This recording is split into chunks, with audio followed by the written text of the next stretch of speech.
Ini adalah bagian kedua dari rekaman Microsoft Teams ya, bagaimana menggunakan Microsoft Teams dengan praktis. Oke, kita masuk lagi ke bimbingan ya. Tadi ada bimbingan saya. Dan di sini kita bisa lihat ada beberapa pilihan juga dan ketika kita ingin melakukan diskusi ya, kita pilih Meet Now. Nah, Meet Now ya.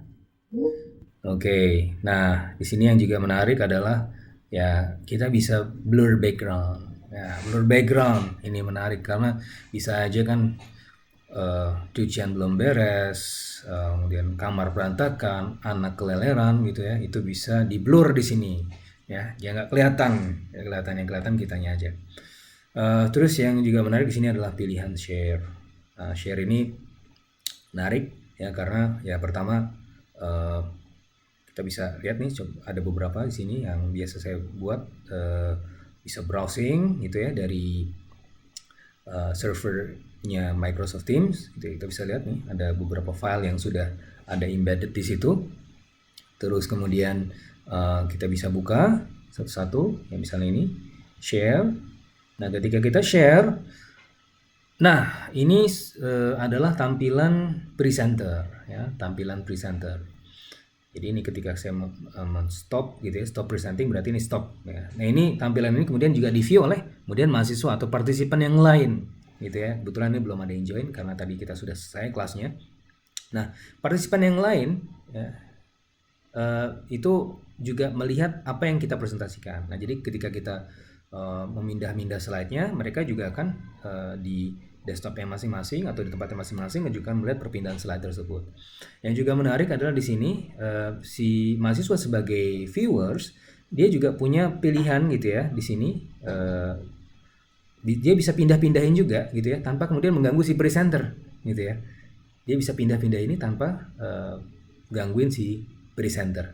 Nah kan biasanya kalau mahasiswa ketinggalan gitu ya, dosennya kecepatan, mereka juga kemarin tadi bahas apa aja sih, dia bisa kemudian melihat-lihat lagi apa yang sudah dipresentasikan sebelumnya. Nah kalau misalnya mau balik lagi ke apa yang dipresentasikan oleh si dosen gitu ya, dalam hal ini saya, ini bisa ada sebenarnya ada tombol lagi di sini untuk si mahasiswanya, yaitu presenters gitu ya. Nanti kalau misalnya kita klik presenters, maka itu akan kembali lagi ke si page yang mana itu dipresentasikan oleh si presentersnya.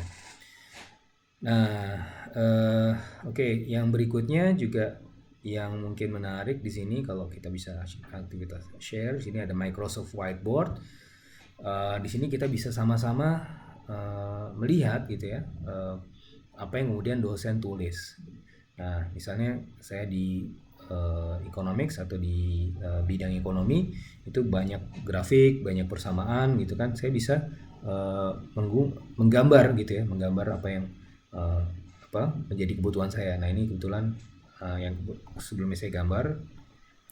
Jadi kita bisa buat grafik ya, ada persamaan supply, ada persamaan demand ya. Di sini ada price-nya, di sini ada quantity, dan di sini adalah equilibrium point-nya. Oke. Nah, oke, ini bisa kemudian dilihat oleh mahasiswa. Oke. Jadi tidak perlu kotor-kotor ya, tinggal tulis saja langsung di whiteboard. Nah, oke, sekarang kita balik lagi ke awal. Nah, oke, kita join lagi meetingnya. Nah, di sini pilihan yang lain adalah coba kita lihat di sini ya. Stop presenting. Oke. Pilihan yang lain adalah kita bisa merekam. Nah, diskusi kita itu bisa direkam. Start recording itu kita bisa merekam aktivitas diskusi kita. Jadi kalau untuk mahasiswa ini sangat bermanfaat, juga dosen sangat bermanfaat untuk kemudian melihat apa sih sebenarnya sebelumnya sudah didiskusikan supaya tidak mengulang-ulang lagi gitu. Nah, untuk bisa melihat itu ya, coba kita lihat di sini di Teams. Sorry, tutup tadi ya. Teams. Oke, kita buka lagi. Nah, oke. Kita lihat. Jadi ini adalah aktivitas saya dengan mahasiswa-mahasiswa bimbingan saya tadi. Kita lihat mana ya? Sebentar. Nah,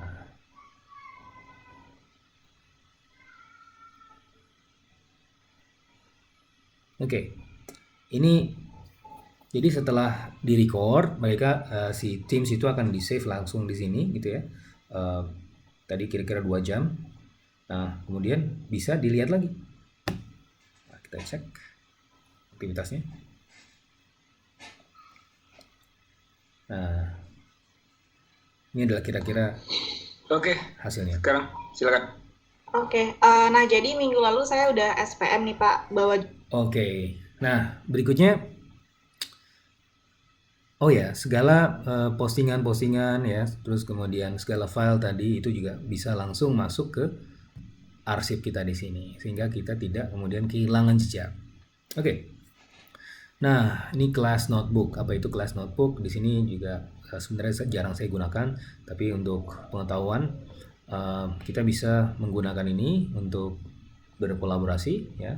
Berkolaborasi kita tulis di sini dan mahasiswa juga nulis, ikut-ikutan nulis begitu ya. Terus yang menarik juga di sini adalah di apa namanya? Content library.